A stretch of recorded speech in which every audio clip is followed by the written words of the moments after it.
Ok. Bom dia, pessoal. Vocês conseguem me ouvir bem? Sim? Bom Sim, dia. Sim, professor.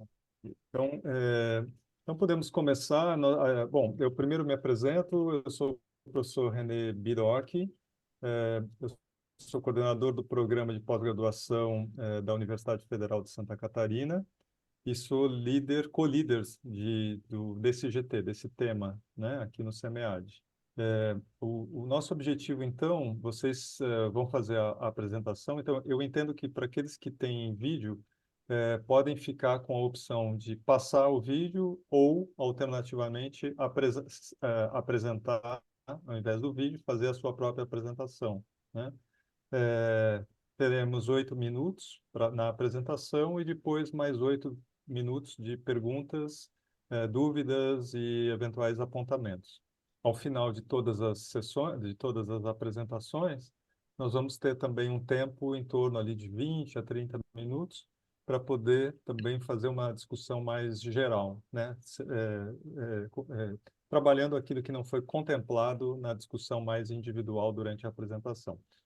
Então, eu vou pedir só para a Silvia daí que vai fazer o controle do tempo, mas que também ela vá chamando, né, na sequência, as apresentações. Então, já temos aqui é o Jorge, né, que vai vai apresentar no início ou não? Ou é a Angélica? Fique à vontade. Quem quiser que eu passe o vídeo, eu posso já começar com os 2 vídeos e depois a apresentação oral. Pode Ok. ser? para mim pode Uhum. ser.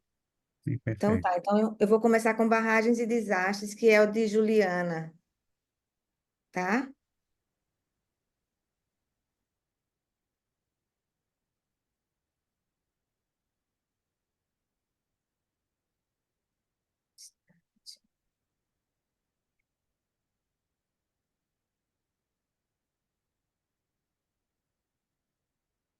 Meu nome é Natália, eu sou analista de projetos e administradora pública e mestranda na Fundação João Pinheiro.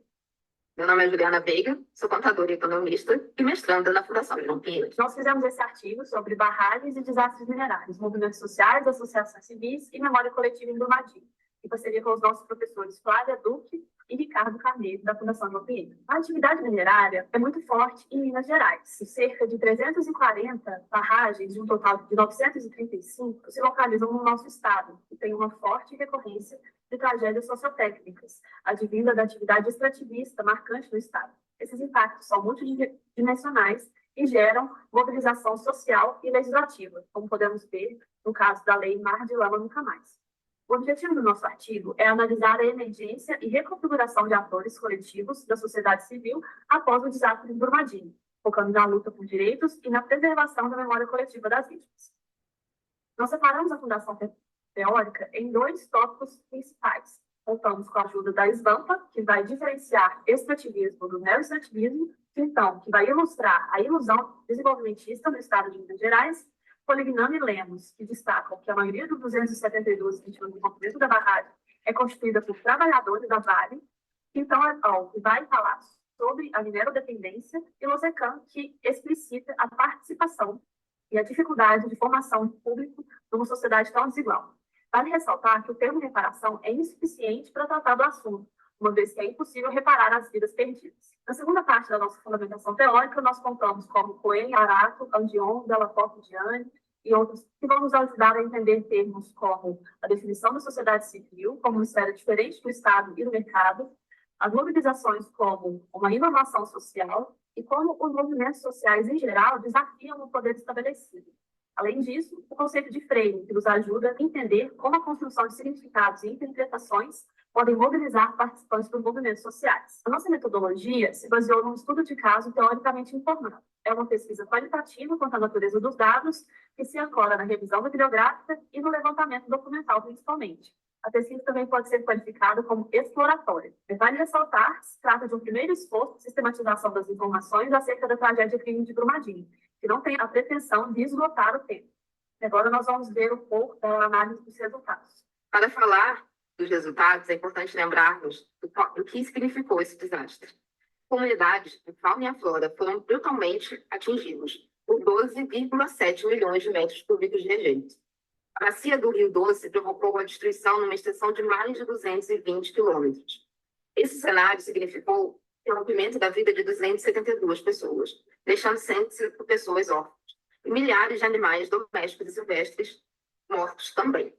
Para os moradores, representou o fim de uma sociedade, o fim de uma vivência, o fim de uma cultura, inclusive a interrupção do fornecimento de água.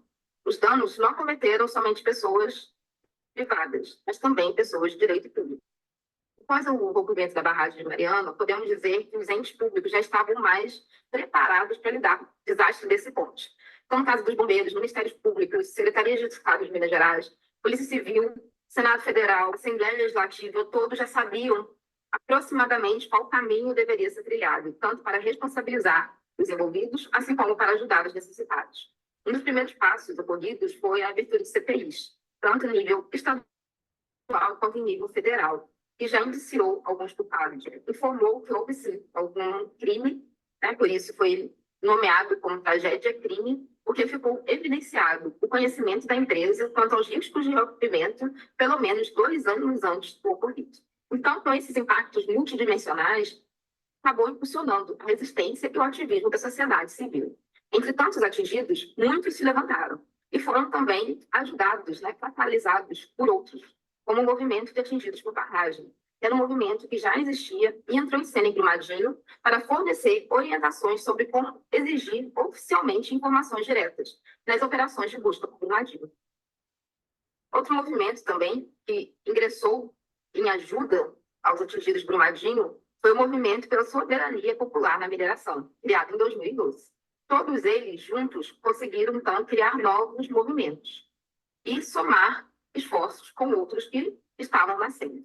Destacamos, então, o Fórum Nacional da Sociedade Civil, o Comitê de Bacias Hidrográficas, o Sindicato dos Trabalhadores das Indústrias da Construção Pesada de Minas Gerais, a Confederação Nacional dos Trabalhadores das Indústrias, Internacional dos Trabalhadores da Construção e da Madeira, a Rede 221 Sindical de Sindicatos de Barragens, o Movimento pela Serra e pelas Águas de Minas Gerais. E também destacamos algumas associações locais, destacadas na CPI, que são a Associação Comunitária do Córrego do Feijão, Associação Estadual de Defesa Ambiental e Social, Associação das Familiares dos Atingidos do Rompimento da Barragem da Mina do Córrego do Feijão, AVABRU, Associação dos Amigos do Brumadinho e os encontros de disputa da Associação dos Municípios Mineradores de Minas Gerais. Destacamos, então, a criação da AVABRU, que foi formalmente nascida, né, desse desastre e que muito conseguiu alguns feitos que vamos destacar a seguir. Um dos mais importantes foi o acordo de cooperação com o governo do Estado, que permitiu uma série de obras, uma série de construções, uma série de reparações. Destacamos também a construção do memorial em homenagem às vítimas. Esse memorial, segundo o Ministério Público, ele tem como seu foco principal de não permitir que o segmento dos familiares não enterrados, não sepultados, essencialmente, fossem para uma vala comum.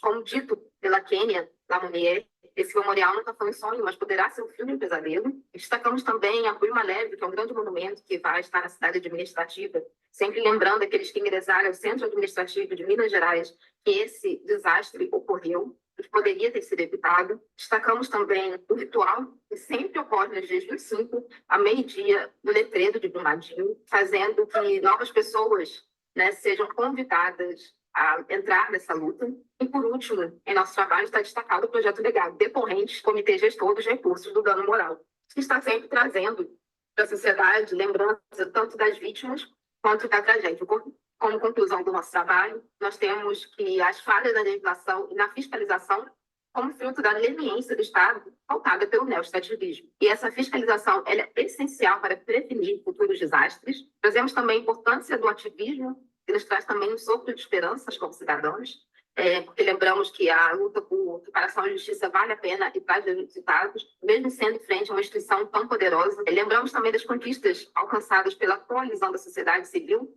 como a junção de muitas organizações e de muitas pessoas amparadas pelo poder público que pode fazer diferença na sociedade, e desdobramentos futuros, né, que ainda virão em termos de memórias e ações coletivas frutos desse desastre. É isso que traz o nosso artigo, convidamos todos a ler, não só o nosso artigo, mas toda essa história de Brumadinho tem muito a nos ensinar em relação ao meio ambiente e em relação ao extrativismo que tanto permeia a história do nosso Brasil. Obrigada. Ô, Silvia, acredito que podemos, ao invés de seguir já para a próxima apresentação, a gente fazer uma pausa para a discussão desse, e aí depois a gente vai sempre na sequência, sabe? Porque eu acho que fica menos atropelado e a gente pode dedicar um pouco mais de tempo para cada um.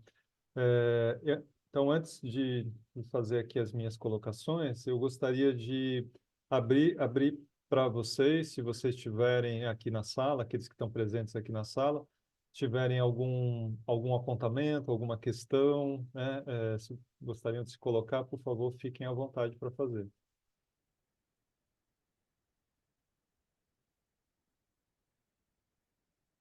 Bom, se não tiver ninguém, mas também logo eu vou fazer aqui algumas colocações, mas depois vocês também podem voltar a se colocar também, tá? É, Bom, primeiro eu queria parabenizar o trabalho da Juliana e da Natália, né?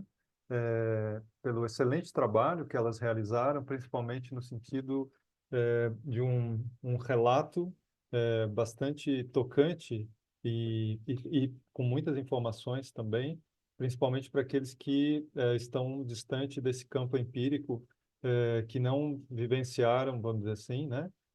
Além das informações que foram noticiadas nos jornais, nas mídias e assim por diante.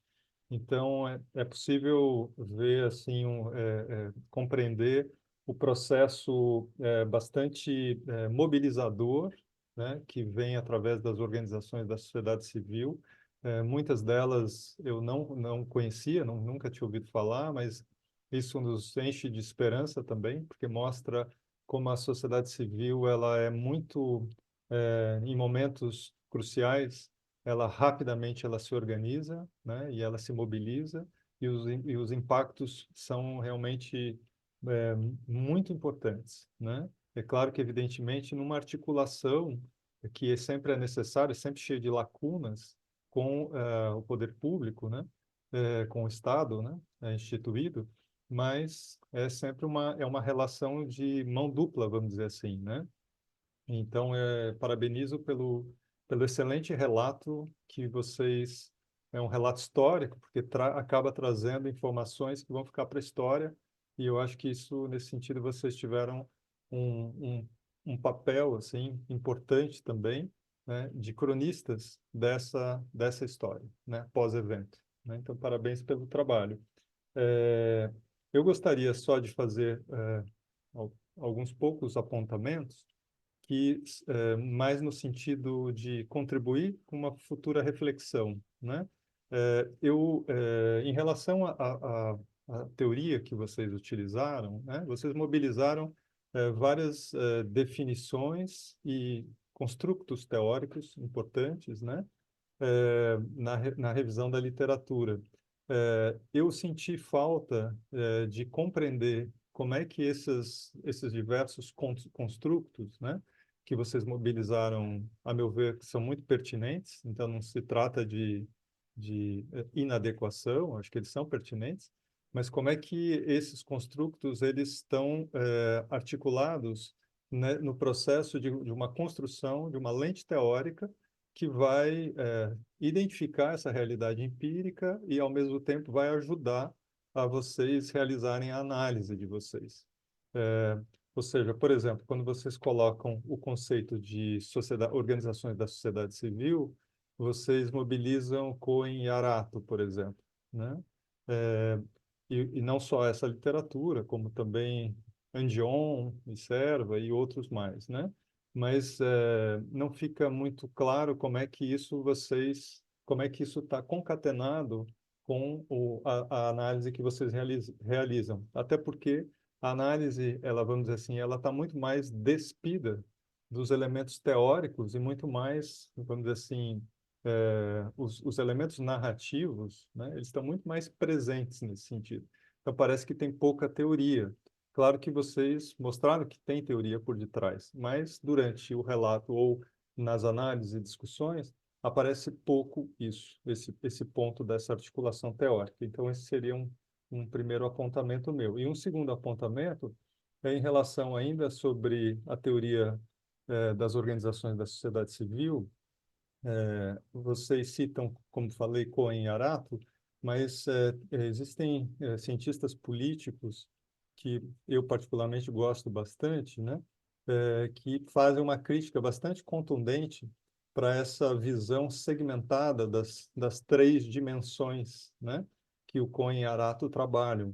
E aí, basicamente, eu me refiro ao professor Raul Burgos. O professor Raul Burgos é da mesma universidade onde eu estou, só que ele é do Departamento da Ciência Política, né? Ele tem até uma publicação que eu me refiro, que é uma publicação que saiu no livro da professora Ilse, que vocês citam justamente, né? E também Gurza Lavalle, que é também um outro cientista político bastante importante, que vai nos ajudar a compreender não só como essas três dimensões, né, onde a sociedade civil, ela se, vamos dizer assim, está separada do Estado, mas numa abordagem gramsciana, onde justamente essas dimensões, elas se interpenetram. E é a partir dessa interpenetração dessas duas dimensões que a gente pode compreender o resultado, vamos dizer assim, efetivo da própria sociedade civil. E quando a gente vê o trabalho que vocês fizeram do relato, o relato ele mostra justamente isso, é uma interpenetração dessas esferas, ao invés de a gente considerar as esferas de forma separada, né? Entre Estado, por exemplo, e sociedade civil. Então, esse seria o meu reparos, assim, dois apontamentos, mas mais no sentido também de contribuir, né, com o processo futuro e também de formação de vocês, sem de forma alguma desqualificar o relato de vocês, que gostei muito do trabalho, aprendi bastante e me tocou bastante também. Então, parabéns para vocês e abro também a palavra aí para a Juliana, também se ela quisesse colocar, fica à vontade.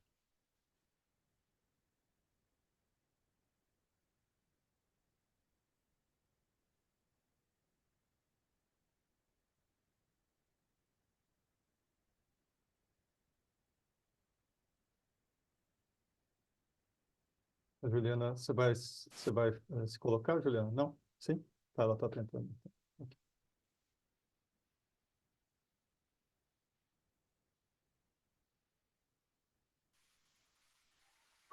Bom dia a todos. Muito obrigada, professor, pelas suas considerações. Esse artigo é um ensaio da minha dissertação, então tudo vai ser muito bem considerado. Agradeço muito. Atualmente, além de mestranda, eu sou uma das diretoras da Fundação Memorial de Brumadinho, então eu tenho vivido tudo isso com muita intensidade. Existem muitas violações de direitos que ocorrem até o momento, 6 anos após a tragédia. A gente ainda vê uma sociedade, né, no Córrego do Feijão, no Parque da Cachoeira, uma sociedade ainda que não tem acesso a recursos hídricos, né, que dependem da Vale para receber recursos, familiares que ainda recebem medicamentos da Vale. Então, uma situação ainda de dependência, né, da mineradora, que inclusive está sendo relatado em um novo artigo hoje, num artigo que trata do neoextrativismo. A gente tem chamado essa forte dependência agora de neocolonialismo também. Então, a gente tem feito um desdobramento, inclusive utilizando um dos autores que o senhor sugeriu. E eu fico muito feliz de ter dado também esse relato como uma crônica, né? Porque eu que estou lá todo dia e vejo familiares tão sofridos, né? São mais quase 2.000 pessoas indiretamente impactadas e em forte sofrimento. Poder saber que isso também chegou como um relato, né? Como uma denúncia do que ocorre até hoje em Brumadinho, no Córrego do Feijão, me deixa bem feliz, assim, bem satisfeita, sabendo que eu encontrei, né, que eu consegui alcançar o que eu precisava. Né? Vendo isso todo dia, dá uma vontade, de fato, de gritar para o mundo o que está acontecendo.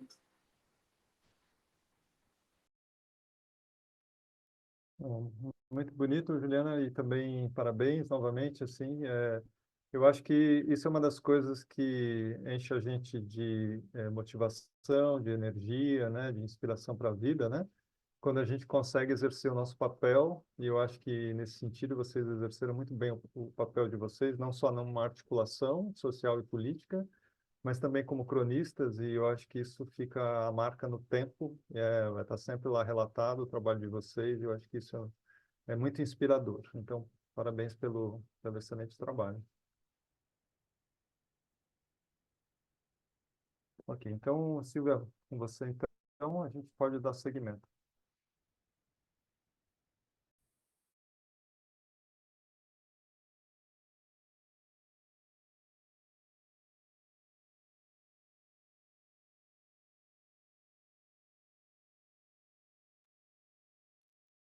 Eu não estou ouvindo, vocês estão ouvindo?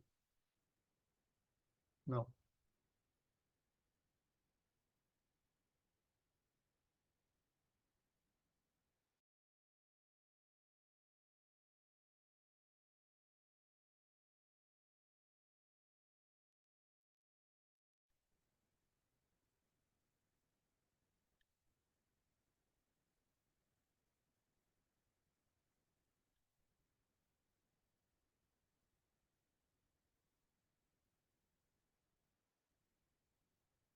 Olá, eu sou a Angélica Pacheco e vou apresentar para vocês o trabalho Estratégias de Visualização de Dados para Tomadas de Decisão. Esse artigo foi escrito por mim sob a orientação da professora Giovana. O objetivo desse trabalho foi realizar uma revisão sistemática da literatura para identificar as estratégias de visualização de dados com foco na informação contábil pública para tomadas de decisão. No âmbito da administração pública, existem conselhos deliberativos, conselhos que aprovam ou não as contas dos recursos aplicados, esses recursos que são da sociedade. Por exemplo, na saúde, existem conselhos de saúde, Conselho Municipal, Conselho Estadual, Conselho Federal de Saúde, que aprovam as contas do chefe do executivo no âmbito da saúde. Então, esses conselhos são esses conselheiros que são tomadores de decisão, são representantes da sociedade. A lei que institui os conselhos de saúde, ela preconiza pela representatividade. Então, vai ter líder comunitário, vai ter representante da área dos trabalhadores da saúde, vai ter representante de prestador de saúde, de entidades sociais, das mais diversas áreas. Logo, nem todo o conselheiro de saúde, ele é um técnico contábil. Bem, pelo contrário, na maioria das vezes ele não é da área de contabilidade ou da área afim. Não tem uma formação específica para ler um relatório de contabilidade. A gente sabe que os relatórios de contabilidade, eles são...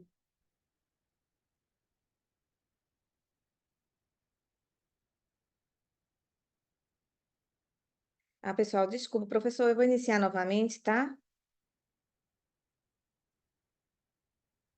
Se estiver com problema, eu posso apresentar também, não tem problema. Ok. Por favor, então tu pode passar, Angélica? Posso Por sim, favor. Obrigada, tá? imagina. Vocês conseguem ver a apresentação? Sim. Então tá. Bom, o trabalho é uma revisão sistemática da literatura, né, feita por mim sobre a orientação da professora Giovana, sobre as estratégias de visualização de dados para tomadas de decisão. Na verdade, a nossa preocupação começa na área pública. A gente sabe que a contabilidade ela tem saído de um modelo tão técnico, mais para um modelo gerencial, mas muitas vezes os relatórios não têm acompanhado isso. Os relatórios contábeis ainda são documentos muito técnicos, pouco acessível a pessoas que não são da área contábil ou da área fim, e isso dificulta o entendimento na hora da tomada de decisão, porque eles têm se tornado não só um relatório para a prestação de contas, mas um relatório de extrema importância para a gestão, para a área de, de tomada de decisão mesmo. O foco, como eu disse, é a área pública, são os conselhos municipais, estaduais e federal de saúde, conselhos esses que são conselhos deliberativos e não conselhos apenas consultivos.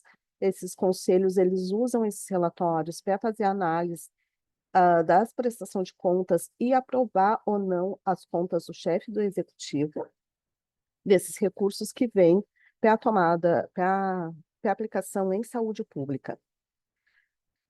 Dentro da literatura, a gente tem visto o que tem se apresentado como uma ótima estratégia são as visualizações de dados. A visualização de dados, ela diminui essa lacuna, né, segundo a literatura, entre aquilo que é divulgado e aquilo que é compreendido pelo tomador de decisão. Ainda mais quando nós temos um grupo bastante diverso, como são os conselhos de saúde. Porque a lei que institui os conselhos de saúde, essa lei prima pela diversidade, pela representatividade da sociedade nesses conselhos. Só que essa representatividade, que pelo um lado é excelente, ela traz para dentro desses conselhos pessoas, na maioria das vezes, não contadores e nem das áreas afins. São médicos, são fisioterapeutas, são enfermeiros, são líderes comunitários, são representação da sociedade no todo, né? Então, tem diversas pessoas ali e nem todos têm alguma formação, alguma intimidade com relatórios contábeis. Então, a nossa revisão seguiu alguns passos, usamos 2 bases de dados, uma pela abrangência, que é a Web Archive, a outra porque nós queríamos olhar também como as estratégias de visualização de dados estão sendo usadas na área pública aqui no Brasil. Pegamos publicações de artigos, né? Usamos alguns critérios para fazer essa refinação, usamos alguns passos e chegamos ao final de 46 artigos, sendo 28 da Web e 18 da SPEL. Optamos não botar um corte temporal para conseguir ver como é que isso vem evoluindo ao longo do tempo, ao passar dos anos. Pegamos também os relatórios, já que nosso foco é a área contábil pública direcionada à saúde, e pegamos também os relatórios de prestação de contas no DataSul, né, os CIOPs, que é uma prestação de contas feita por todos os entes ao Ministério da Saúde. Optamos por olhar os relatórios dos estados, dada a abrangência, e também porque seria quase impossível olhar todos os relatórios de todos os municípios brasileiros. Optamos pelo 6º semestre, porque esses relatórios são entregues bimestralmente, mas a prestação de contas mesmo, segundo os requisitos legais, é feito só no 6º, essa análise, e optamos pelo ano anterior, né, o exercício anterior, 2022, pegamos 2022 para fazer um comparativo, e porque queremos informações atuais. Desculpa. Nos resultados, nós fizemos as nuvens de palavras para ver se esses relatórios realmente tinham aderência ao tema, né? Usamos ali os títulos dos relatórios e os resumos. Vimos que tinha uma extrema aderência, que os artigos realmente estavam dentro daquilo que nós gostaríamos de analisar. Também, nesses relatórios, o que mais nos chamou a atenção é a preocupação, principalmente a partir de 2020, dos autores com a formação do profissional da área de contabilidade. Então, essa preocupação começa já na academia, que esses estudantes já na academia comecem a ter alguma intimidade com fazer esses relatórios mais acessíveis, usando estratégias de visualização de dados para a tomada de decisão, deixando que esses relatórios sejam tão técnicos e mais gerenciais. Então, foi o que nos chamou mais atenção, foi a principal preocupação dos autores, principalmente nos artigos mais recentes, nos estudos mais recentes. Gráficos ainda continua sendo a estratégia de visualização de dados mais usada. Existem muitas estratégias, a gente achou muitas estratégias, mas gráficos, sim, é a mais usada, é a que facilita mais, é a que as pessoas ainda têm uma maior intimidade e conseguem entender melhor a informação, e ela também é uma estratégia mais fácil, mais acessível às pessoas. Nos relatórios públicos, a única estratégia que nós vimos, nós identificamos, foi o uso de tabelas. O uso de tabelas, ela não é, o uso de tabelas e planilha, ela não é descartada pelos autores, né? Esses são os relatórios de prestação de contas hoje apresentados, mas eles costumam trazê-la como um recurso para organizar a informação no começo e depois sim usar um outro tipo de estratégia de visualização de dados.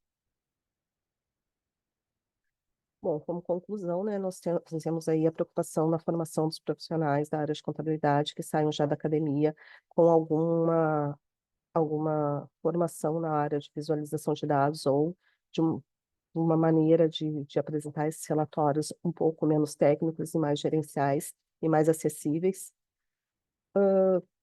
Também notamos que as estratégias de visualização de dados, como gráficos e outros, eles não são usados isoladamente. São usados, mas se prefere que se use eles em conjunto, associado uma com a outra, através de painéis de dashboard.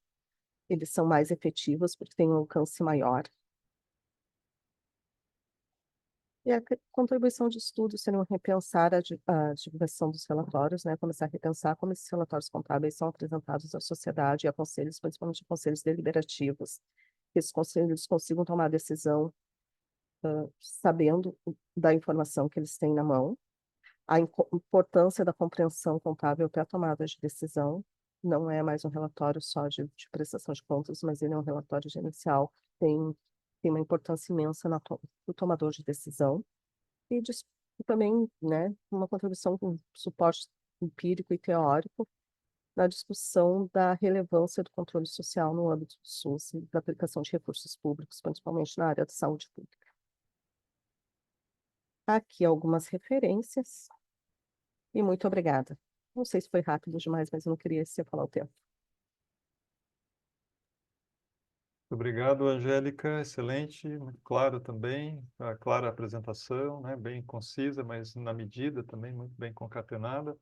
Eu gostaria de também, como fiz na vez anterior, abrir para eventuais questões, apontamentos. Fiquem à vontade aqui, pessoal que está aqui na sala.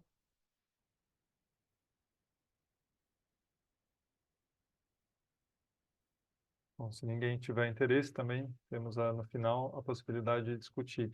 Eu tenho poucos apontamentos, assim, na realidade, não, em termos de apontamento, não tenho nenhum apontamento. Eu tenho muito mais, são elogios, né, ao trabalho. Eu acho que o trabalho, ele é um trabalho muito bem articulado, assim, é interessante quando a gente vê, e eu acho que isso também é uma característica das ciências contábeis, normalmente assim uma orientação mais gerencialista, né?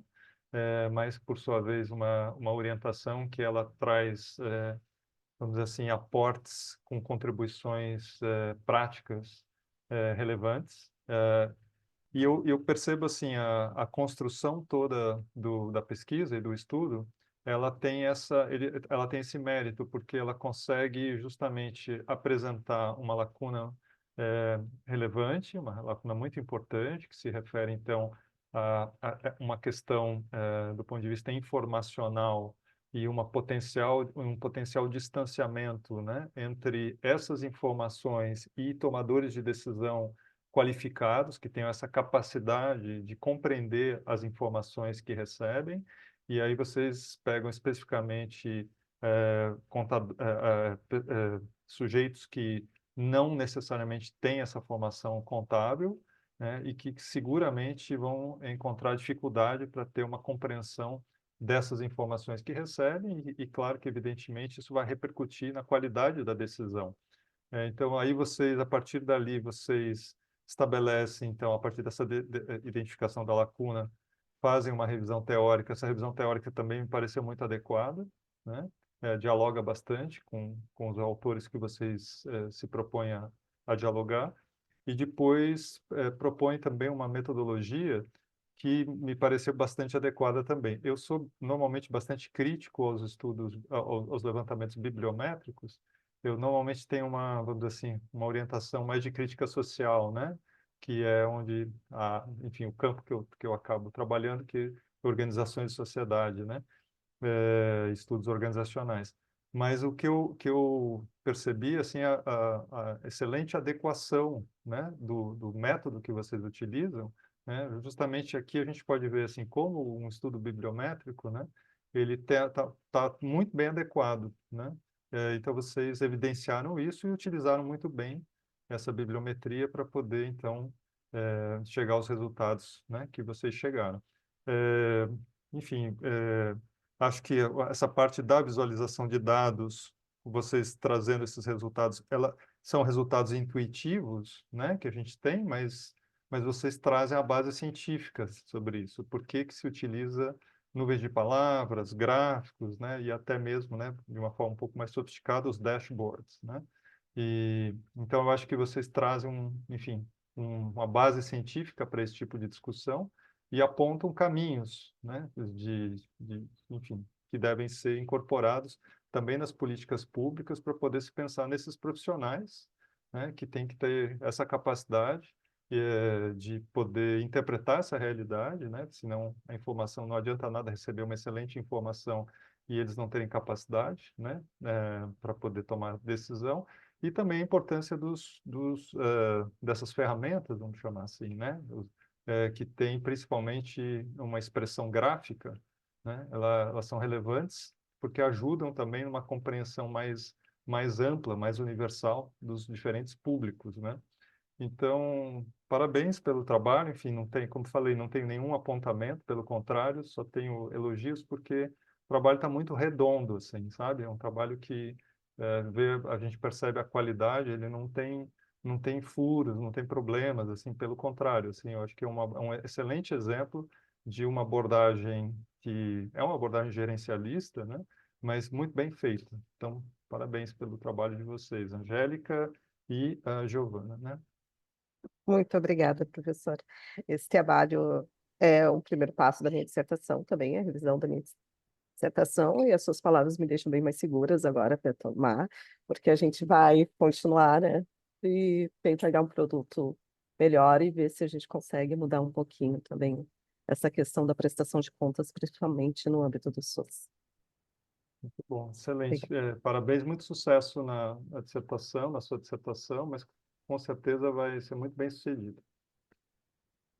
Professor, eu agradeço os seus comentários, né? A gente também, na Contábeis, fica um pouco crítico também em relação aos nossos trabalhos, principalmente de levantamento, né, de revisão de literatura, mas nesse caso da Angélica, né, ele acaba sendo nossa entrada para essa fase posterior que a Angélica está trabalhando, que é chegar nesses mecanismos, né, nessas principais ferramentas de visualização de dados, onde depois ela realmente vai aplicar em campo e ver os resultados disso com os próprios conselhos, né, no município onde ela atua, que tem esse problema que a gente já verifica que trabalha com um vulto muito grande de dinheiro e tomadas de decisão sobre ele, e que, ao mesmo tempo, é um município que carece muito de compreensão em relação à qualidade dessas informações.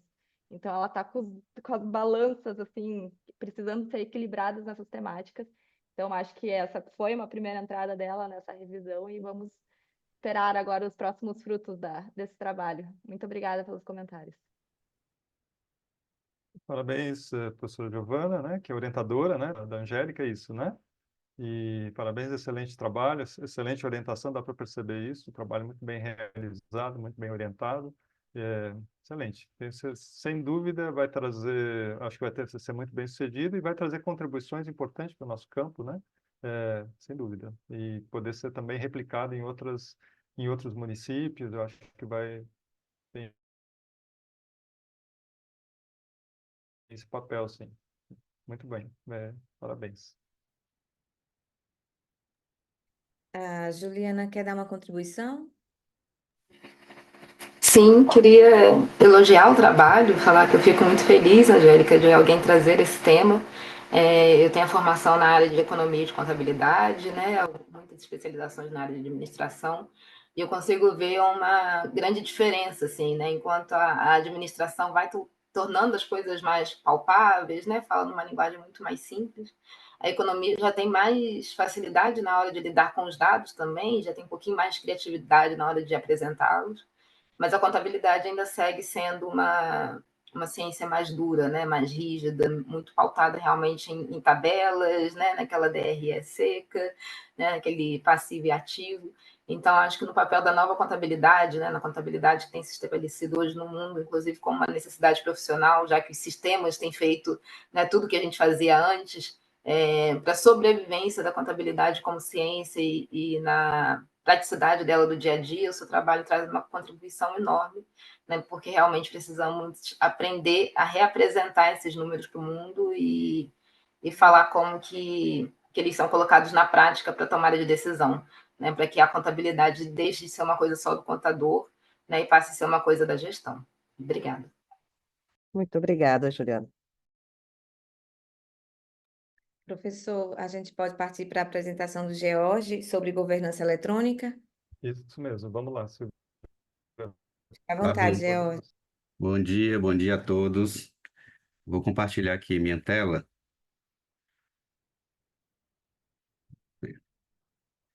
Vocês conseguem ver? Sim. Sim? Pronto. Deixa eu organizar aqui, tirar só um instante.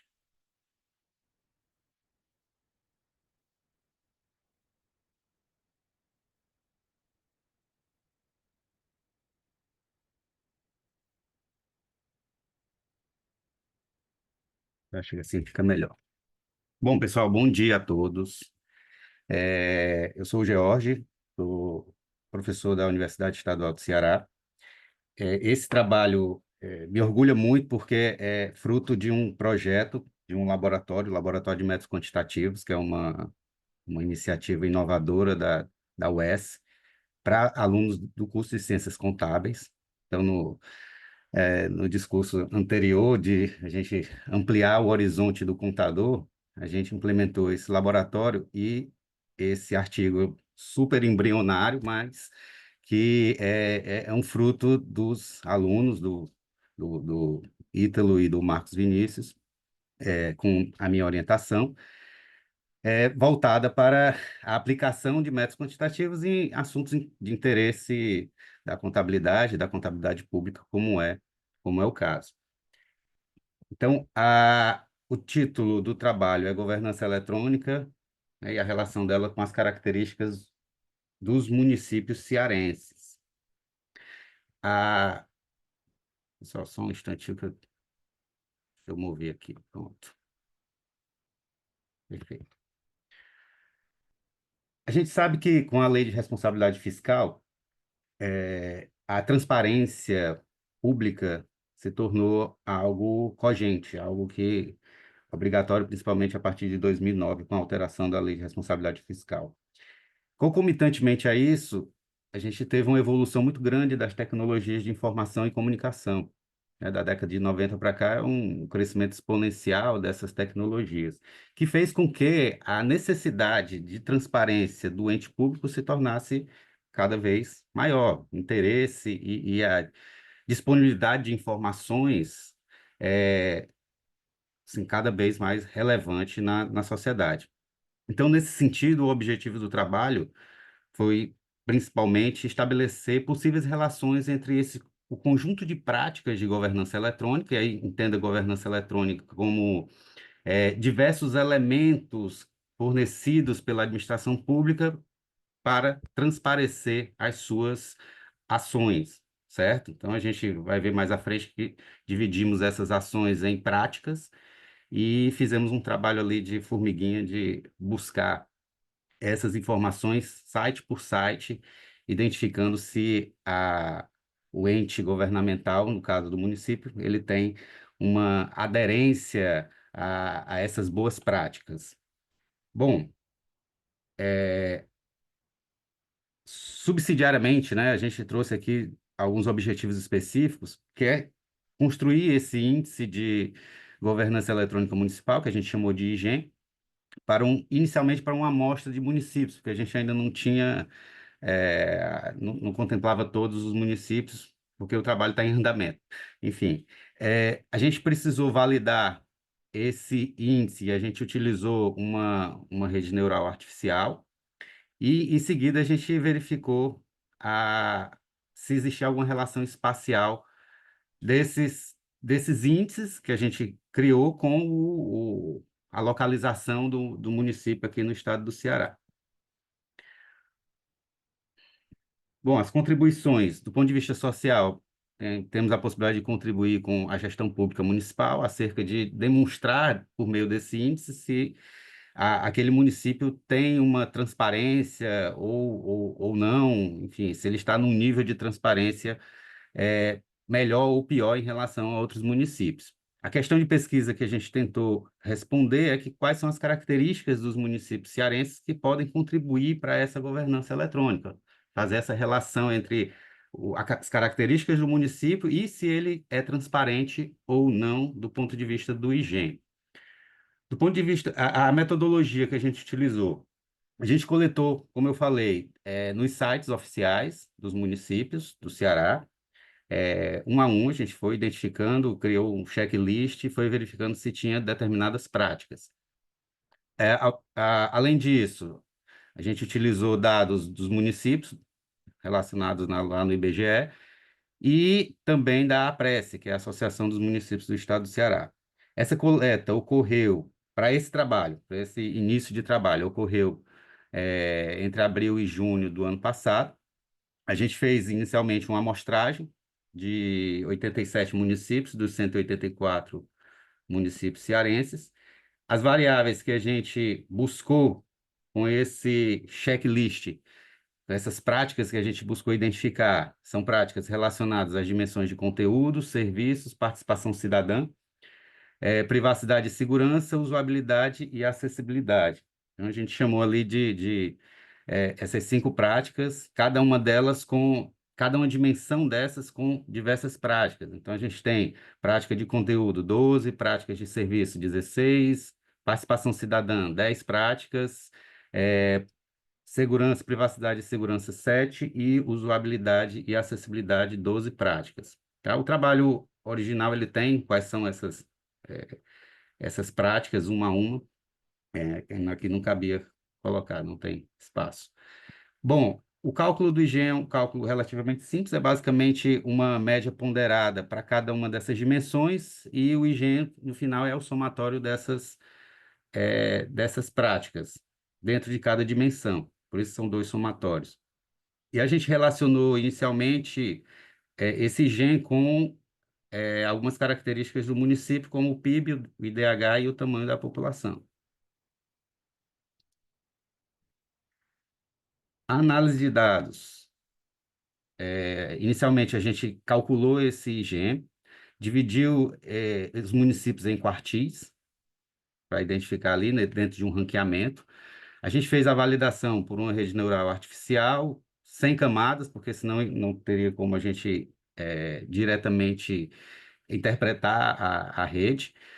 O algoritmo que a gente utilizou, a gente tentou buscar a minimização dos erros, e a gente fez isso dividindo a amostra em uma amostra de treino e uma amostra de teste. A gente tratou também os overfittings e por meio da otimização de hiperparâmetros. Em seguida, a gente também fez para captar alguma característica espacial, calculou o IGEM por meio de georreferenciamento, ou seja, distribuindo esse IGEM por cada município. Esses resultados foram gerados por meio do R e do QGIS. Bom, assim, eu não tinha como colocar os 87 municípios aqui, mas eu coloquei os 2 primeiros de cada quartil, considerando que o quarto quartil é o que tem maior IGEM. Então, 2 municípios se destacaram, como Jijoca de Jericoacoara e Palmácia. No terceiro quartil, né, um pouco mais abaixo, Massapê e Pentecoste. No segundo quartil, Fortaleza e Beberibe. E Altaneira e Brejo Santo no primeiro quartil, que são os que tiveram menor índice de transparência, né? Índice de governança eletrônica. Bom, com relação à validação, a nossa rede neural, ela, por meio de 113 iterações, e usando o algoritmo de backpropagation, a gente conseguiu aí um R2 de 99,43, e a gente viu a capacidade de predição dessa rede é espetacular, né? Assim, você vê que erra muito pouco.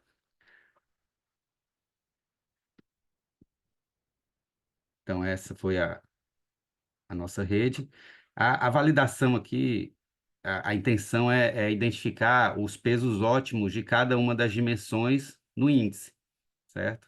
Então, os pesos são esses, não sei se dá para ver tão bem, mas a ideia é exatamente identificar quais são esses pesos ótimos e comparar ele com o que foi observado. Então, sempre observado com o estimado. e a gente verificou que, sim, estava muito próximo, né, a capacidade do nosso modelo. A gente fez uma correlação de Pearson para identificar se tem ali uma correlação significativa entre essas características do município e o IG que foi calculado, certo? A gente verifica que não, pelo menos a priori, não tem uma correlação significativa e forte entre o IG e as características do município. Então, apesar de ser o achado que a gente não queria ter, né? Enfim, pesquisa é isso mesmo.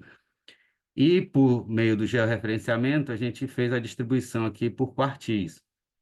Então, a gente distribuiu os IGs de cada município por quartil e tentando identificar ali uma característica espacial, assim, sei lá, os municípios se agrupam ali entre eles, municípios da região norte seriam mais transparentes do que municípios do sul do estado, enfim.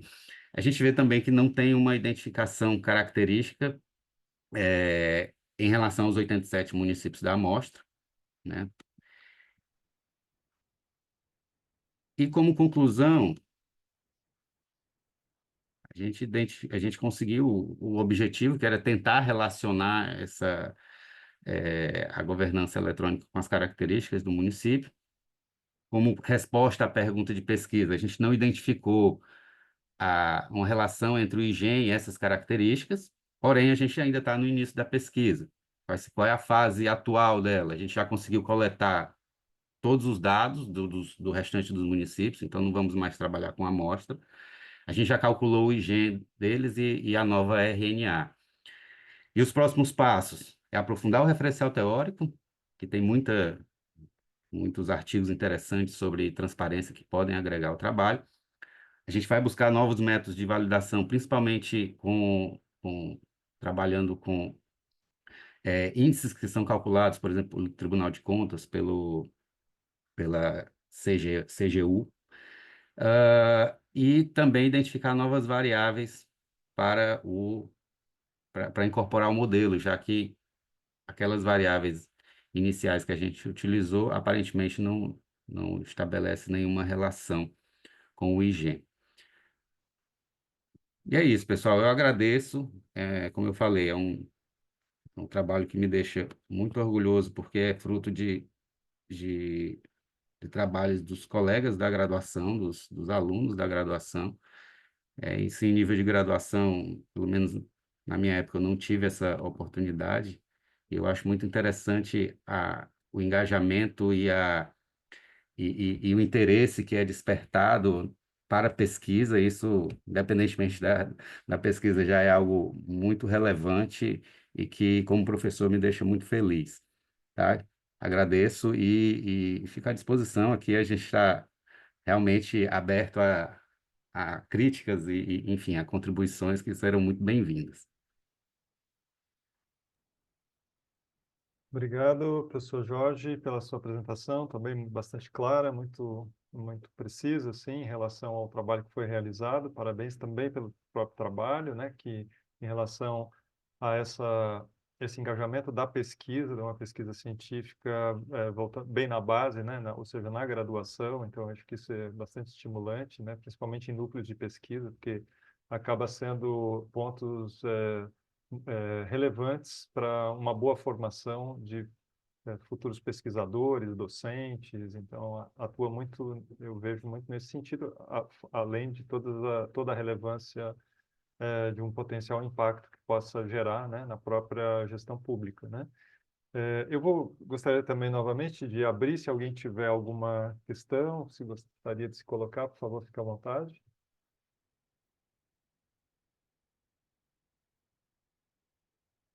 Bom, então também faço aqui, inicialmente, somente algumas considerações, poucas considerações, como já iniciei. Bom, eu achei muito interessante essa proposta, assim, eu achei muito, vamos dizer assim, uma iniciativa com bastante ousadia, e eu acho que a ciência ela é feita dessa nossa ousadia, né, de buscar justamente pelos meios que a gente dispõe tentar compreender melhor a realidade, uma realidade cada vez mais complexa, e é possível compreender pelo artigo que o artigo ele se dedica principalmente, vamos dizer assim, à construção, né? Uma descrição da construção da própria ferramenta, mais até mesmo do que os resultados, né? Eu senti falta de uma breve análise dos resultados, né? Um pouco mais detida, né? E, então, por exemplo, quando vocês colocam ali, né, que Jijoca de Jericoacoara, né, que é bastante conhecida pelo turismo e tudo mais, nacionalmente, internacionalmente, né, ela está ali liderando, né, o primeiro quartil, né. Eu fiquei interessado em saber mais detalhes, né, quer dizer, mesmo que não tenha havido uma grande correlação do índice que vocês propuseram com as características do município, né, e nesse processo, claro que vocês estão em construção e vocês estão fazendo revisões, né, para poder aperfeiçoar e chegar num índice melhor, mas no estágio em que vocês estão, né, quais são as análises que vocês fazem em relação ao resultado que foi encontrado, mesmo considerando, né, que o indicador tem lá suas falhas, como vocês identificaram, né? Então, eu me ressenti um pouco mais de um aprofundamento dos resultados mesmo, dos resultados empíricos mesmo, que vocês estão investigando, mais do que o resultado do processo de elaboração e construção da ferramenta, que parece que esse foi o artigo, na realidade, vocês se detiveram mais, né, muito mais, com mais espaço, mais dedicação a isso, né? Então, eu gostaria de ouvir um pouco sobre isso, como é que, se você poderia me falar um pouquinho a respeito, assim, dos resultados encontrados e qual que é a sua avaliação, a avaliação de vocês, mesmo com as deficiências, né, do indicador, o que que significa esse resultado? Professor, o senhor está certíssimo. E como esse trabalho, ele, como eu falei, ele é fruto de um laboratório de métodos quantitativos, né? O que é que a gente propôs inicialmente? Não, vamos usar as ferramentas, né? Vamos aqui testar e vamos brincar aqui com os métodos quantitativos para ver, né? Então, isso ficou muito característico, ficou muito caracterizado na pesquisa, porque parece que começou pelo método, né? E de fato foi. E a partir daí a gente vai tentando descobrir, trazendo referências e dar um sentido para aquilo que a gente, para aqueles dados que a gente e resultados que a gente encontrou. De fato, o que é que a gente imaginava inicialmente? Não, olha, a transparência ela pode ter uma relação direta com características socioeconômicas do município, né? A gente foi nessa linha, não identificamos. É meio frustrante, mas enfim, não tem como torturar os dados. Em seguida, a gente buscou, não, vamos ver uma questão espacial, vai que, às vezes, os municípios, principalmente no interior do estado, a gente verifica, e eu trabalho com tributação, vejo isso muito claramente, que os municípios que são próximos ali, eles têm o modus operandi muito parecido em relação a determinadas práticas na área tributária, né, na área fiscal. Então, a gente foi buscar isso. Ó, vamos ver que se os municípios ali se organizam de uma forma para que aqueles sites dos municípios, eles mostram essa aglutinação em termos de características. Depois vamos buscar o que é que leva a isso. A gente não identificou, também meio frustrante. Porém, o que é que o índice em si mostra? Aqueles municípios que têm aquelas práticas identificáveis, boas práticas de governança identificadas nos seus sites, né? Transparentes nos seus sites. É, o resultado disso, assim, por que que a Jijoca de Jericoacoara, ou no caso Maranguape, que é outro município que ficou lá em último lugar no novo IGEM que a gente calculou, por que que eles por que que isso ocorre? A gente ainda não identificou. O próximo passo é tentar entender um viés político. Pode ser que a gente encontre algum elemento ali que comprove isso. Então, a gente ainda está buscando como a gente vai trazer esse viés político para tentar interpretar os dados que a gente identificou no IGEM. Mas, de fato, a gente não tem uma resposta objetiva, professor René, ainda.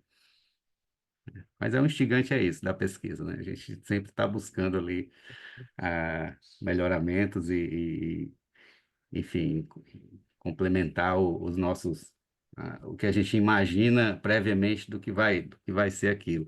Mas gente, é isso que a ciência é feita de falseamentos, né? Então, então é isso que a gente está buscando. Não, mas excelente. Parabéns novamente pelo trabalho. Vamos dizer assim, a única contribuição que eu poderia fazer pensando num artigo, mas está muito claro isso agora, principalmente com a sua apresentação, que eu acho que valeria a pena é, é, é, é, é, descrever um pouco mais, né, quais são os objetivos na construção da ferramenta, né? Ou seja, a partir desse olhar, o processo de construção, de elaboração dessa ferramenta me parece, bom, é genial, principalmente tendo em vista esse público, né, que você está tocando, que são os seus graduandos, né? Eu acho que isso é muito instigante, poder estar participando com um professor que tem domínios dos métodos quantitativos e que possa nos ajudar a compreender como a gente pode elaborar um indicador, e agora vamos utilizar as ferramentas possíveis, né? Tudo isso, do ponto de vista da ciência e da formação, eu acho que tem uma belíssima contribuição, né? E eu acho que o artigo ele vai mais nessa direção, né? Ou seja, como ele vai relatando o processo mesmo de construção da ferramenta, mais mesmo do que os resultados, né? Claro que os resultados são muito importantes, mas vocês estão, pelo menos nesse momento, nessa fase, né? Para o único apontamento que eu acho, porque daí o artigo ele ficaria mais claro nesse sentido.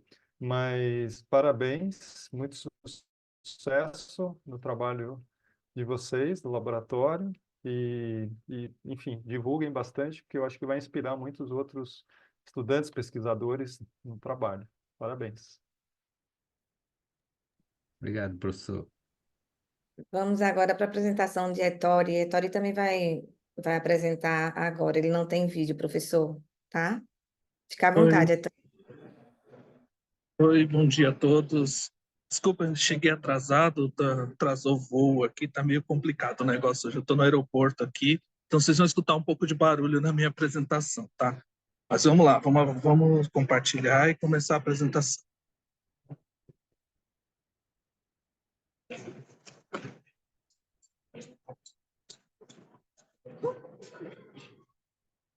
Nós vamos falar um pouco sobre problemas ligados à mensuração de corrupção. Tá? Então, esse é um trabalho realizado por mim e pelo professor Humberto Falcão. Tá? Nós estamos fazendo esse trabalho a partir da Fundação Dom Cabral, que é a universidade escola onde nós trabalhamos, e a gente está... ele é um trabalho que vem de um outro trabalho que a gente está medindo de uma forma mais ampla capacidades estatais. Não apenas capacidades estatais, mas capacidade institucional, que vai além de capacidade estatal. E aí a gente fazendo esse trabalho, um dos elementos lá é a questão da corrupção. E aí a gente viu que tinha na mídia, algum tempo atrás saiu, uma discussão sobre a própria medição de corrupção, né? Tinha um indicador que foi publicado no jornal O Estado de São Paulo, que discutia e mostrava um indicador diferente, dizendo, não é bem assim, essa questão de indicador é uma coisa... Você pode ter um indicador que é melhor do que o outro, e a gente começou essa discussão, inclusive fazendo um texto para o jornal, foi publicado, e depois a gente avançou nessa discussão. Então, esse trabalho é um trabalho que ele procura olhar de forma científica, lógico, nesse caso, para este problema da mensuração da corrupção. Então, tudo bem, a gente fala medir corrupção, mas primeiro, por que eu precisaria medir corrupção? Porque é necessário você identificar o problema, saber qual é o grau dele, saber onde ele está localizado, quais são os seus principais pontos para você agir sobre ele, né? Não dá para pensar numa política pública que parta para, por exemplo, o combate à corrupção ou outras questões tangenciais à própria corrupção, sem que você tenha algum tipo de medida que te dê direções. Só que pensar em corrupção é um problema extremamente complexo, ele não é um problema simples que você vai com uma variável e você consegue, ou que você olhe para ele de forma direta e, não, corrupção a gente consegue identificar dessa forma. Ele está muito ligado à percepção, à experiência com a própria corrupção. Então, esses dois fatores que são os principais aí, são utilizados para a medição. E aí a gente vai trabalhando todas essas questões, né? Então, a nossa proposta, e que a gente vai defendendo durante o artigo, seria a nossa tese, é de que existe a necessidade de um olhar né? Um olhar multidimensional para a corrupção. Não pode ser olhado apenas, por exemplo, percepção ou experiência ou contato ou especialistas. É preciso você ter um olhar amplo.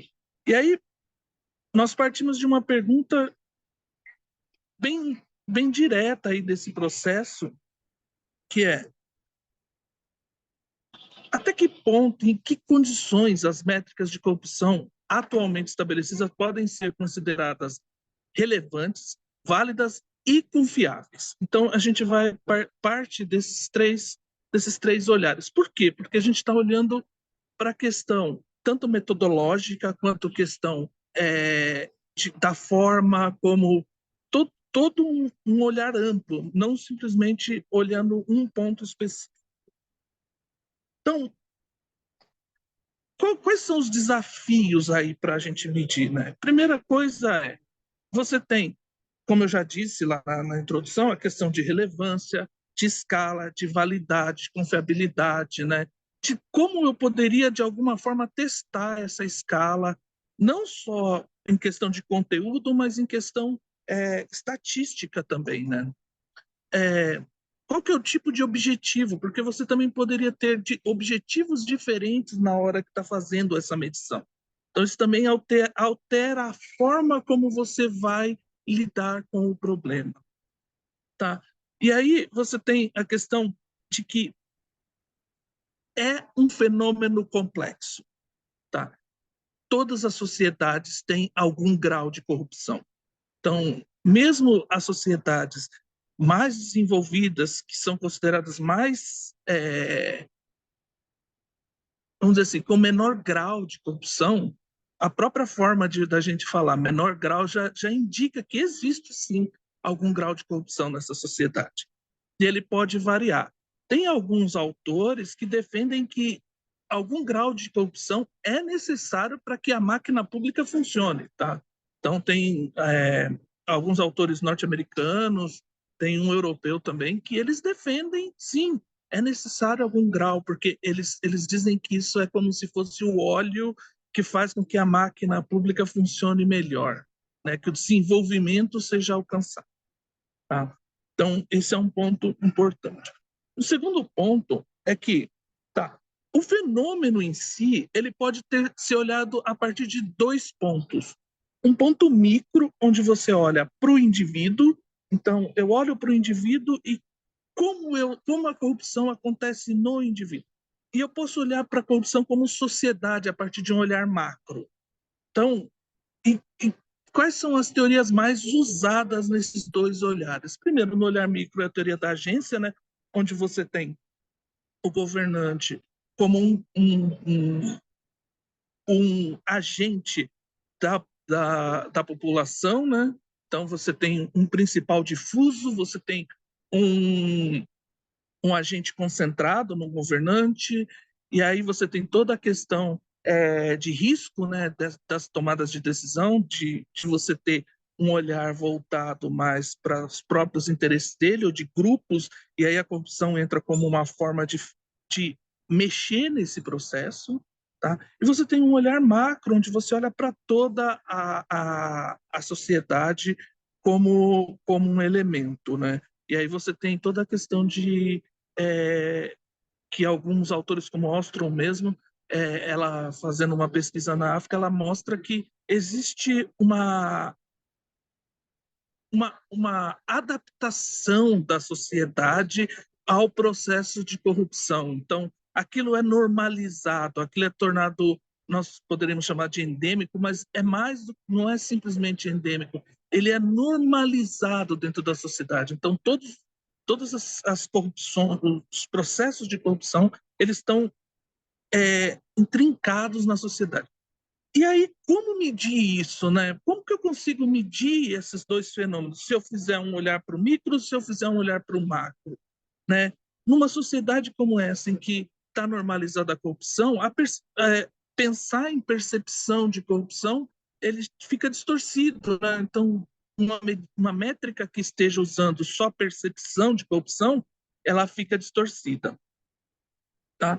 A gente trouxe algumas definições também no artigo sobre corrupção, já que a gente está falando de medir alguma coisa, é necessário também a gente ter definido o que é essa coisa, né? E acho que a mais aceita aí é que corrupção é o abuso de poder público para ganho privado, tá? Então, ele não obrigatoriamente é só aquele processo de receber algum valor para beneficiar alguém, mas é qualquer ganho, né, que seja feito pelo privado a partir de uma distorção do público, né? Então, em vez de beneficiar o público, aquela ação ou aquele recurso, ele beneficia um privado, tá? De forma não intencional, no sentido de quando você está pensando também numa política pública que ela está voltada para beneficiar um grupo específico de pessoas ou assim por diante. Outra questão importante que deixa mais complexo esse processo é que a corrupção ela tem uma perspectiva multidimensional, mas em questões de disciplinas também, né? Então você vai vendo que vários tipos de disciplina, de campo de estudo olha para a corrupção e acaba olhando para ela de focos e de pontos diferentes. Isso também faz com que a gente não consiga ter uma métrica única para medir corrupção. Partindo de todas essas questões, nós fomos para o campo e olhamos, tá bom, quais são os principais indicadores de corrupção que a gente tem e como esses indicadores foram construídos, eles são transparentes na sua metodologia, como que está esse processo? Tá? Nós fizemos uma pesquisa bem ampla, nós encontramos por volta de uns 30 indicadores, mas que faziam sentido, que tinham relevância, nós encontramos 7. Tá? São os principais, tá? Que estão do Banco Mundial, OCDE, tem da União Europeia, tem alguns aí que são os principais. E nós fizemos uma análise deles para ver, tá bom, teoricamente a gente imagina que é necessário que ele seja multidimensional, que ele esteja pegando diferentes olhares, que ele esteja usando diferentes métricas. Mas como esses indicadores existentes já, esses índices, né, eles estão construídos, tá? E aí, olhando para eles, a gente identificou algumas questões, tá? A gente tem um problema em alguns indicadores que falta rigor metodológico. A maioria dos indicadores, eles são um guarda-chuva, eles são construídos a partir de um guarda-chuva teórico e não tem nenhum tipo de validação se aquilo faz sentido estatisticamente entre os indicadores, se aqueles indicadores realmente estão conseguindo refletir aquele construto. Normalmente eles são feitos a partir de médias mais simples, de processos mais simples, tá? Eles não têm um modelo causal subjacente, tá? Eles são feitos a partir desse arco aí teórico mais amplo, tá? Normalmente eles partem de um framework, mas essa lógica de antecedentes, consequentes, não é considerada, tá? A questão dos dois tipos de indicadores possíveis, né, que a gente pode tanto colher indicadores de percepção quanto indicadores de contato. Identificar diretamente a corrupção é impossível, né, porque ela, em sua essência, ela é um fenômeno não apresentável. Por essência, ele é um fenômeno que não quer ser descoberto, que não quer vir à luz. Tá? Então, é bastante complexo esse processo de medição. E aí a gente colocou também toda a questão, toda a discussão que vem a partir do olhar dos indicadores e da nossa pergunta de pesquisa. Tá? Tem um segundo ponto que é muito importante, que é aquele olhar macro e micro que eu chamei a atenção na questão teórica, que é quem a gente está entrevistando. Então, você tem indicadores que entrevistam especialistas internacionais, tem indicadores que entrevistam especialistas dos próprios países, tem indicadores que entrevistam, que participa do processo de construção do indicador. A população, a partir de percepção, a partir de contato. Então, tem vários olhares, você tem vários sujeitos que podem participar aí desse processo, tá? E aí você tem tanto as vantagens quanto desvantagens em cada uma desses processos. Como resultado final de toda essa discussão, a gente tinha uma tese inicial de que era necessário você ter um olhar múltiplo, um olhar de mosaico para que a gente conseguisse chegar a um resultado mais próximo da realidade e conseguisse, de alguma forma, compensar certos tipos de vieses, né, que aparecem dentro do processo. E a gente indica dentro desse processo, a partir de toda essa análise, que a melhor forma de você conseguir capturar o fenômeno, mesmo que com alguma restrição, apontando esse processo, é você ter indicadores múltiplos e deixar o processo de construção e de captura desses indicadores muito transparente. Por quê? Porque isso ajuda quem for fazer a interpretação, quem for usar esses dados, a identificar quais são esses gaps, quais são esses vieses e, de alguma forma, compensar eles durante o processo de análise, durante o processo de elaboração de políticas públicas. Tá?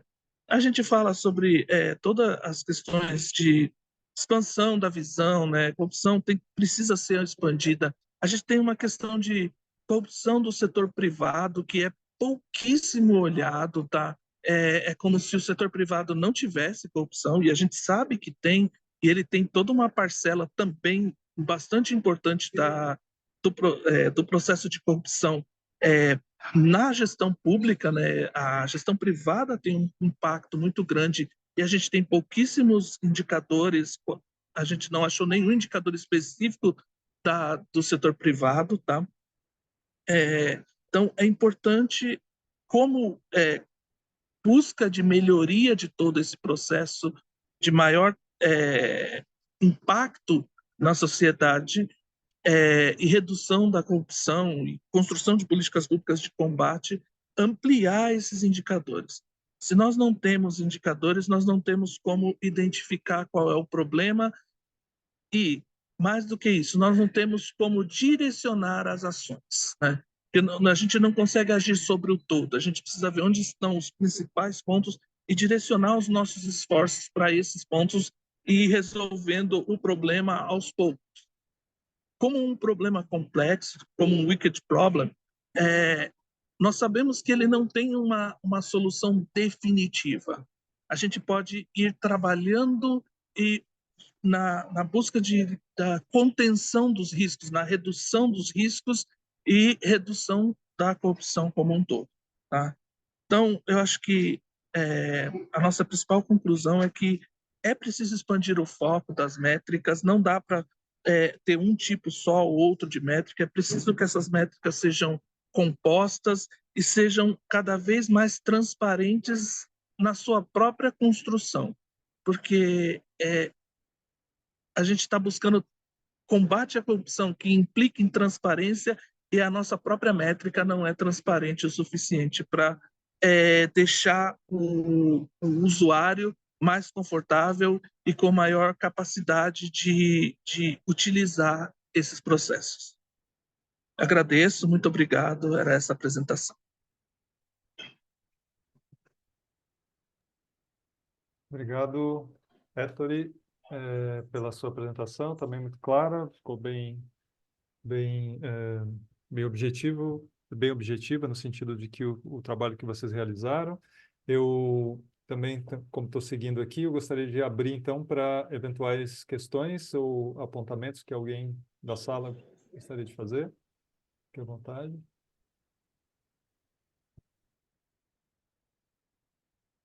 Bem, então, sigo falando agora com as minhas questões e também a qualquer momento vocês podem me interromper, fiquem à vontade. Eu achei o trabalho também um ótimo trabalho, Ettore, no sentido da relevância, está muito claro isso, a relevância de fazer uma boa revisão da literatura e das práticas relativas aos indicadores de corrupção. Então, acho que sumariza, vamos dizer assim, e analisa e faz comparações muito importantes, assim, a partir de algumas perspectivas, que eu acho que são perspectivas que, do ponto de vista analítico, que vocês já conseguiram identificar e eu acho que contribuem para a discussão, ou seja, fazem um corte institucional, né? Mas também fazem um corte tendo em vista a teoria da agência, né? Do ponto de vista mais, vamos dizer assim, voluntarista dos sujeitos em relação à corrupção. Então, é interessante ter essas duas unidades de análise como pano de fundo, né? Porque elas orientam também as perspectivas teóricas que vão nos ajudar a compreender o fenômeno, né? E eu acho que nesse sentido vocês fizeram um trabalho muito bom, ou seja, conseguiram atingir aquilo que vocês se propuseram a realizar, né? Principalmente com esse foco a corrupção, então, entranhada, vamos dizer assim, dentro do setor público, do Estado, né? Ou seja, através dos seus vários mecanismos, né? Como é que isso acaba se constituindo. Me chamou a atenção, assim, vamos dizer assim, a partir de uma perspectiva mais de crítica social, né?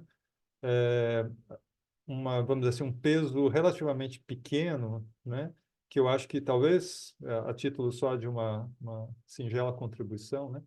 Que talvez vocês pudessem ter, no sentido de que mostrar, ou seja, como é que todo esse processo, todo esse fenômeno da corrupção, não dá para ser pensado fora de uma economia capitalista, né? Ou seja, como a economia capitalista e uma sociedade capitalista, né? No seu momento neoliberal, né? Como é que ela mesma, vamos dizer assim, ela está entranhada no processo, a corrupção está entranhada nela mesma, né? Não dá para se pensar o sistema capitalista sem a corrupção, né?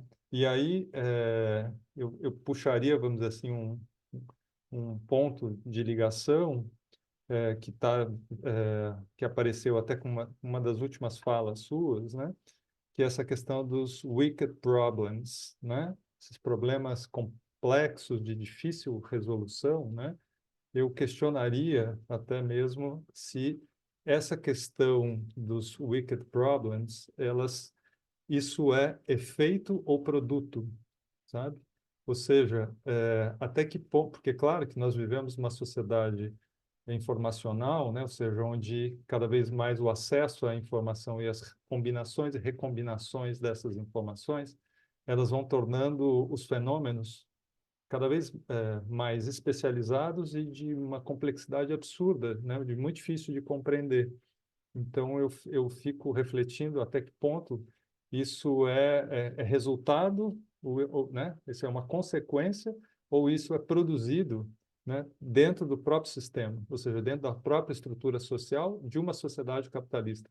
Porque não dá para se pensar em uma sociedade capitalista sem a corrupção, né?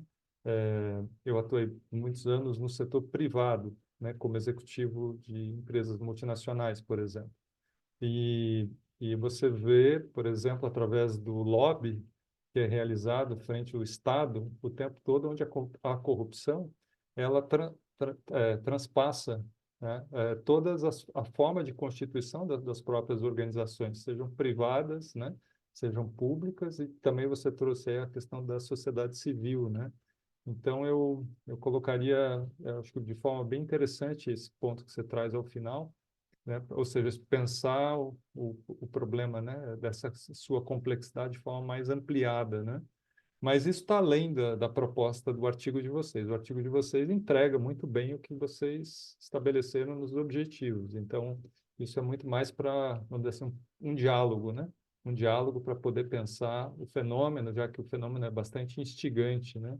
É interessante que a gente teve muito recentemente no país, né, a gente vivenciou isso, né, onde a gente teve a Operação Lava Jato, e a Operação Lava Jato vinculada a uma organização da sociedade civil, que foi a Transparência Internacional, né, e onde, quando a gente começou a compreender os bastidores disso, estava vinculado aos organismos de Estado norte-americano, ou seja, ela transforma, né, o combate à corrupção na própria corrupção do Estado, né? Então a gente vê que sim, o problema é bastante complexo, né? Mas como a gente está o tempo todo tensionando a compreensão desse fenômeno, né? Enfim, são questões assim mais para reflexão, mas eu gostei bastante, achei que vale muito a pena a leitura do artigo de vocês, traz boas contribuições, faz esse esforço analítico e também de síntese do fenômeno e aponta para o futuro, né? Potenciais contribuições. Então, parabéns pelo trabalho de vocês, o Ettore, o Gilberto e Gilberto Falcão, né? Que foram os... Humberto. Humberto. Humberto, desculpa. Humberto, sim, Humberto Falcão, desculpa. Da Fundação Dom Cabral, né? É isso. Eu devolvo para você, fica à vontade também. Eu acho que você chama a atenção uma coisa, e eu até escrevi aqui no chat para não esquecer. Eu acho que a corrupção é um problema humano, tá? Ele não é um problema de sistema. Qualquer sistema que nós construirmos, onde tiver humano, vai ter corrupção. Porque eu creio que é uma forma de encurtar caminhos que as pessoas utilizam. E quando eu citei, por exemplo, desculpa que ao fundo estão falando aqui, mas quando eu citei aqueles autores que falam que a sociedade precisa de um pouco de corrupção, o objetivo deles, eles chamam a atenção para isso, para essa ideia de encurtar caminho e de fazer com que as coisas aconteçam para além da própria burocracia estatal. E eu creio que o que a gente precisa não é esse processo, não é esse incentivo. A gente sabe que isso vai acontecer e que esse é um problema da sociedade, e mais que isso, é um problema do ser humano. Então, ele vai acontecer em qualquer sistema. Concordo com você que o sistema capitalista, ele tem na sua essência o egoísmo, e como tal vai trazer a corrupção como parte dele, não tem como evitar, tá? Eu acredito que isso está na forma como ele acontece. A gente pode estender uma discussão filosófica extremamente longa aqui, que eu adoro, tá, pessoal? Eu também gosto demais e muitas vezes faço com os meus alunos um pouco dessa discussão filosófica, mas no nosso caso, a gente estava preocupado muito com como eu posso medir esse processo da melhor forma possível. Vai ser perfeito? Não, não vai ser, tá? ele é realmente um processo imperfeito, mas como a gente pode deixar ele o melhor possível? E essa é a nossa discussão, dentro de sua imperfeição, dentro da imperfeição humana, como a gente pode ser o melhor possível dentro desse processo. Então, a gente parte desse pressuposto. Desculpa qualquer coisa aí. É um assunto fantástico para se discutir, tanto a parte filosófica quanto a parte prática do processo. Obrigado, Ettore. Eu vi aqui que a Silvia já apontou aqui também no chat que a gente, assim, chegamos no nosso tempo. Eu só gostaria, antes de encerrar, então, agradecendo já de antemão a todos vocês, agradeço também o suporte da Silvia aqui, nos ajudando a concatenar e fazer essa gestão aqui da sala, né, e das apresentações. Eu só me esqueci ali, logo no início eu tinha até aberto aqui, só para a Juliana aqui, para o grupo da Juliana. Teve uma tese de doutorado que saiu do nosso programa, que foi até indicada para melhor tese do Prêmio CAPES, apesar de que ela nem venceu, nem chegou a ser finalista, mas ela foi indicada como a melhor tese do nosso programa, que justamente estudou a questão de Mariana a partir de uma perspectiva pragmatista. Eu até abri aqui só para depois você, tendo interesse, acho que vale a pena conhecer também. Ela chama É a Lama, uma análise pragmatista das trajetórias da ação pública na reparação do crime desastre da Samarco na Vila da Regência Augusta. Foi escrita pelo Danilo José Alano Melo. Tá? Então, é só para fazer essa contribuição, porque eu acho que vai também ao encontro do trabalho que vocês realizaram. Mas... Só um detalhe. A gente está fazendo uma pesquisa bem ampla sobre Mariana, a gente fez artigos já sobre isso, e sobre Brumadinho agora a gente está trabalhando também. Então, a gente está implicado nessas questões também, tanto Mariana quanto Brumadinho, mesmo porque a fundação é de Minas, né, de Belo Horizonte. Então, a gente está olhando para isso também. Então, é interessante a sua indicação, tem tudo a ver mesmo. Ettore, se você também puder me passar, então, onde eu posso encontrar o trabalho de vocês para contribuir com o nosso. Na Fundação João Pinheiro, a gente também está com um grupo de pesquisa, né, trabalhando esse assunto, foi o trabalho aqui apresentado. Então, se a gente puder, né, se encontrar nesse sentido, os trabalhos, vai ser muito interessante. Juliana, tenho todo o interesse, sim. Vou deixar meu WhatsApp aqui no chat, você pode pegar e depois entrar em contato comigo, tá? Tá bom. Obrigada. Já encerrando, eu queria agradecer a todos pela qualidade dos trabalhos. Foi excelente o debate e essa conexão que houve agora. Isso é muito bacana. O professor excelente na condução também, nos comentários. Espero que em 2026 a gente possa novamente estar aqui compartilhando bons trabalhos e que esses sejam publicados para que a gente possa contribuir com a ciência. Um abraço a todos. Obrigado, Silvia. Muito obrigado. Obrigado, pessoal, também. Um abraço para vocês. Sucesso na carreira de vocês e nos trabalhos. Tudo de bom. Obrigada. Obrigada, tchauzinho. Obrigado a todos. Valeu, pessoal. Obrigado, pessoal. Um abraço. Professor, depois o senhor pode me mandar o artigo? O artigo eu coloquei aqui... No artigo não, a tese. Tá, ela o senhor citou de Mariana. Mariana. Está indicado no chat. Eu acabei de colocar. Eu estou tentando, não chegou para mim, por isso. Está ótimo. Mas eu vou copiar aqui. Ainda não chegou. Não? Entrou agora. Eu vou copiar aqui para... Muito obrigado, viu, professor? Tudo de bom. Até mais. Tchau, tchau.